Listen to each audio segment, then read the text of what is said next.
Hello, I'm here on Church Street on this very busy Wednesday afternoon.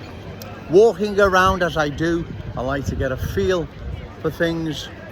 One can see the cultural change live as I walk in and around Liverpool city centre.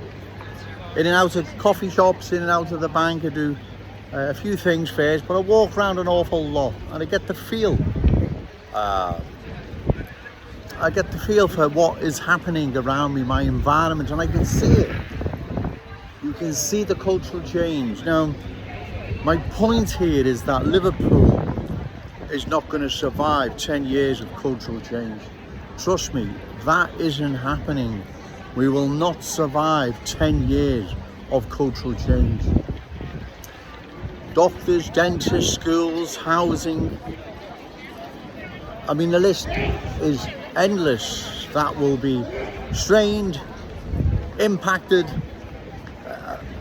and won't be running on all cylinders, especially places in schools for young children. Their school of choice have lived in them areas all their lives, all the parents and grandparents have, and they don't get their school of choice because they're competing with the migrant baby boom. So there's just one instance where it's going to have a terrible impact on our city and the people in general. We are not going to survive 10 years of cultural change, right? This is serious, what is happening. It really, really is. Like I say, come into the city centre, have a walk around, and you will see the change, you'll see what's happening.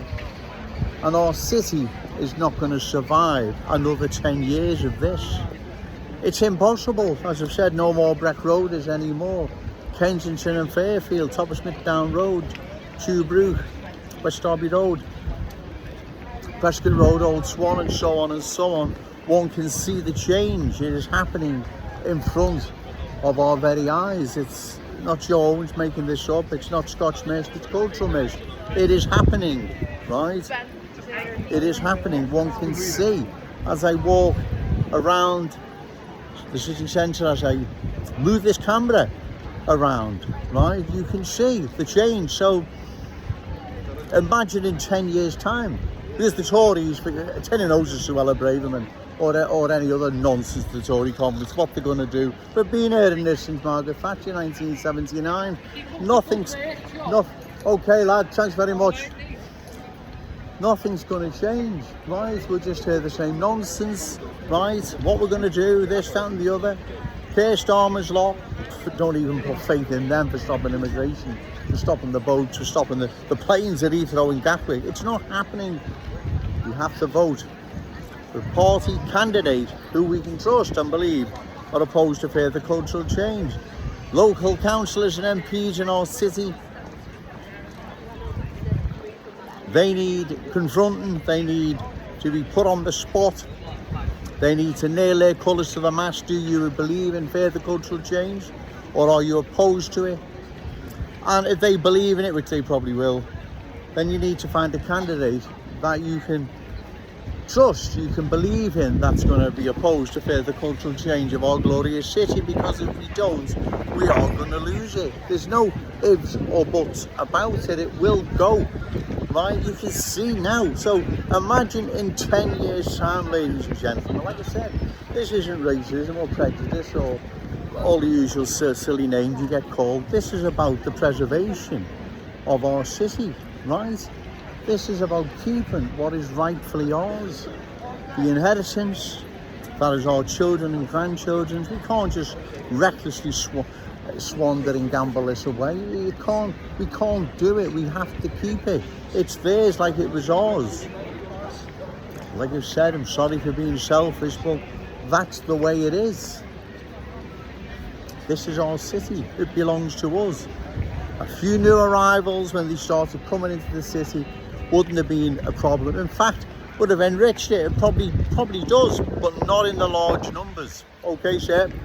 Not in the large numbers that they're coming in, because we've seen that change in Kensington and Fairfield. There is change. They once proud Scouse working class community into something completely different, right? One only has to walk in and around there to see that. So, as I say, imagine 10 years of this, more boats, more 747s coming, arriving in Heathrow and Gatwick.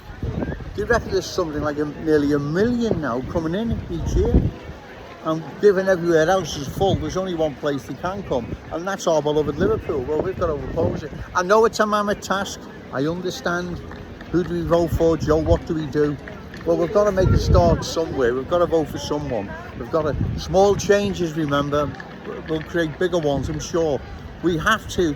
We have no other option than to vote for candidates opposed to further cultural change. Yes, they've got to be credible and you've got to be able to trust them, I understand. Easier said than done.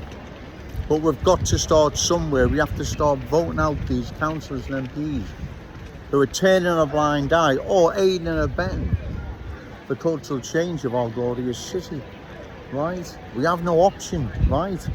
Where are all the super scousers? That's what I'd like to know. Where are all the super scousers that love Liverpool, profess to love Liverpool? The silent, right? They don't want. Where are they? They're nowhere to be seen or heard. I expect to hear the politicians. They're not going to say anything. And you, Liam Thorpe of the Liverpool Echo, you're silent on the matter. You've covered cultural change in Kensington several times over the past 5 years. Yeah, you remain in silence, and you're failing to mention the elephant in the room, and we know what that is. That's cultural change. If anyone believes Joe Owens has been an alarmist or exaggerating, then come and walk in and around the city centre of a day, or go, even better, go and visit Kensington and Fairfield. Okay, thank you.